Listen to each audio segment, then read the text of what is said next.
All right, guys. Well, we're going to move from the NFL, and we got some big news coming out of the NBA, and that is Mr. Carmelo Anthony is going to be the newest member of the NBA Hall of Fame. Carmelo Anthony averaged 22.5 points a game, 6.2 rebounds, 2.7 assists, and shot at 44.7%. All right, Mr. G Mike, man, I'm going to have you up first. What's your thoughts on Melo making the Hall? Deserves it, man. Deserves it. First ballot Hall of Famer for sure. Deserves that, man. Dude, 10-time All-Star, 6-time All-NBA team, a member of the NBA 75 best players in NBA history, 2012 NBA scoring champ. He's an NCAA champion with Syracuse. All rookie team, a lot of 2003, people forget about that. He was 2004. great in college, too. And that same year that he won the NBA scoring champ, he was top 3 in NBA voting, bro. Like this guy, dude, bro, he did it. He did it all when it comes to the offensive end. Either on 1-on-1, he was killing dudes. On 1-on-5, he was killing dudes. On the post, on the three, like great buzzer beater winners as well. He's top. He's at the top of the list. Like he's like 7th or 6th or something like that. But dude, man, it just sucks that he never won a chip. You know, Yeah, I think that was what I was about to bring up. Yeah, man. Like I think like that really puts an impact on his career, but that doesn't take away how great he is. Like I've seen on Twitter people talk about, oh, he's never won and this and that, blah blah blah. He shouldn't be a Hall of Famer, and it's like, bro, man, it's like, yeah.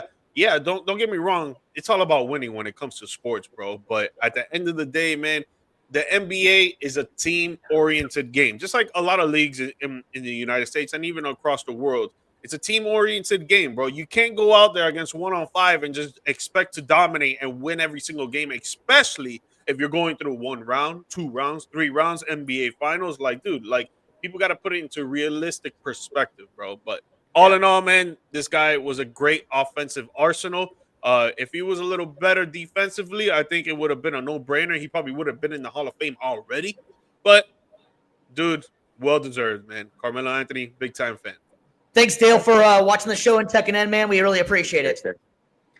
Yeah, I was going to say everything G Mike just said, man. Like, that's pretty much my sentiments as well. Like, you can't, he was so in his prime. He was complete multi-level scorer. You could not stop him. He had a bag for every position. Kind of, if I had to compare him to a player right now, it kind of reminds me a little bit of like a Paolo Banchero, just being able, not the most athletically gifted scorer, but like, shut up. You guys are trying to cook me. You guys are trying, man. Banchero cannot shoot the 3 for nothing, man. I'm saying in terms of like everything but the 3. That's the thing. But like I'm talking about though, having a bag though, being able to have all these different moves, post moves, fadeaways. Just again, not most athletic, but dude could just score from just about anywhere on the court. But yeah, Melo though. Again, one of the greatest scorers of all time, one of the greatest scorers of our generation. And again, the biggest shame is that man never had a ring. And he could have very well been. Had he been drafted by the Pistons at number 2 instead of Darko Milicic, you could have seen not just him winning a ring, but that whole team winning potentially multiple rings. If he would have came to the Heat instead of going to the Knicks, because he was going to go to the Heat. That's another one. But yeah, just there's so many opportunities for him. I would have loved to have seen him get a ring, been the main guy on a championship squad, and he could have been. People said, "Oh, well, he never could," like because the Iverson experiment didn't work out. Yeah, 2 guys that play the exact same kind of play styles, working together. Well, it's gonna be great, but. Yeah, he should have done more, I think, in terms of, or he should have had more. Let me say it like that, because he did a whole lot in his career. But again, one of the greatest of all time. Happy for him, well deserved, and it's just gonna be again like I would have loved to have seen him get a ring, but again, I think that speaks to more of sports in general. We kind of judge players based on, if you don't have a ring, you're horrible. If you do have a ring, like you're greatest or whatever. And it's like, no, let's be honest. Most people, if you're looking at, would rather have his career than most other players in the league. Yeah, it's wild too. I feel like Melo is one of the most forgotten greats, because like you don't ever hear, unless you're an NBA head, you don't really hear too many people talking about Melo at all anymore. And I always kind of feel like he kind of got forgotten about, because he kind of just, once he was done, he was done. And like you would see him courtside, but you don't really see him doing I don't know. He didn't get into the broadcasting stuff or whatever, like Carmelo Anthony, I think for anybody that does not remember Carmelo Anthony, go back and watch some of the highlights. The guy was an absolute beast on scoring.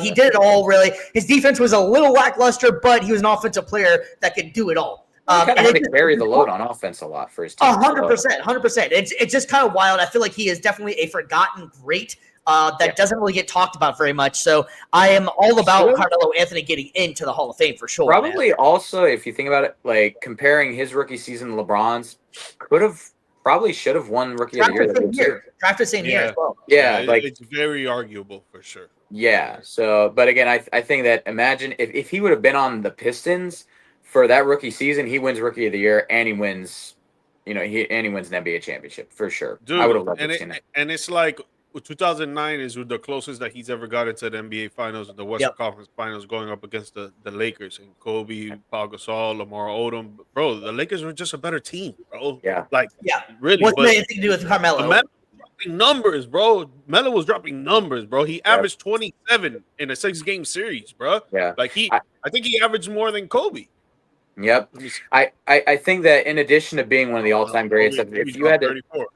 If you had to sum up Melo's career as well, like aside from being one of the all-time greats, if you had to have something to define it, would probably be he deserved more around him for sure. Yeah, definitely. Bro. Imagine his starting five was him, Chauncey Billups, J.R. Smith. Chauncey Billups was already coming down the end of his career there. Yeah. Kenyon Martin, he was pretty good as well, and Nene. The only thing about Nene is that he wasn't really scoring as much. He didn't even average 10 points this whole series, bro. And it's like, if he would have scored a little bit more, I think, it would have gone game 7. Maybe it would have been a toss-up there. But the scoring was definitely on the back of Carmelo, for sure. Yeah, the Lakers had more scoring than the Nuggets did. Yeah.